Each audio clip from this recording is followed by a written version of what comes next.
ప్రాచీన కాలంలో అత్యంత దారుణమైన 3 మరణశిక్షల్లో శిలువ వేయడం మొదటిది. ప్లస్ ఆకారంలో ఉండే బరువైన దుంగలకు ఓ మనిషిని కదలకుండా చేతులకు మేకులు కొట్టి వేలాడదీస్తారు. కాళ్ళు 2 దుంగకు అదిమి పట్టి మేకులు కొట్టడం చేస్తారు. ఆపై ఆ దుంగను భూమిలో పాతిపెట్టి నిలబెడతారు. దానిపై మేకుల ఆధారంగా చిక్కుకుపోయిన వ్యక్తి చనిపోయే వరకు అలాగే ఉంచడం చేస్తారు. ఇది చరిత్రలో అత్యంత క్రూరమైన శిక్షగా గుర్తించడం జరిగింది. దాన్నే శిలువ వేయడం అంటారు. క్రైస్తవులు అత్యంత భక్తి శ్రద్ధలతో పూజించే ఆరాధ్య దైవం యేసుక్రీస్తుకు అదే శిక్ష వేయడం జరిగింది. ఆనాటి ప్రభువులు ఆయనపై కక్షగట్టి శిక్ష అమలు చేశారు. దాన్ని ఆయన మౌనంగానే భరించారు.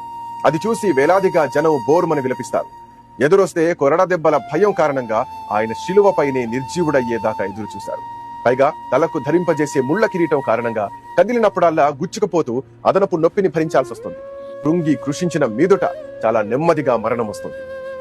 అప్పటికి శరీరం డిహైడ్రేషన్ కు లోనై శక్తి లేకుండా వేలాడుతూ నిద్రాహారాలు లేక కృషించిపోయి చివరకు మరణానికి దారితీస్తుంది. ప్రపంచంలో మరెక్కడా ఇప్పుడు అత్యంత క్రూరమైన మరణశిక్ష అమల్లో లేదు. తలుచుకుంటేనే ఒళ్ళు జలధరించేటువంటి శిక్షను అనుభవించిన యేసుక్రీస్తు మరణాన్ని తలుచుకొని క్రైస్తవులు కన్నీరు మున్నీరుగా నేటికి విలపిస్తూ ఉంటారు.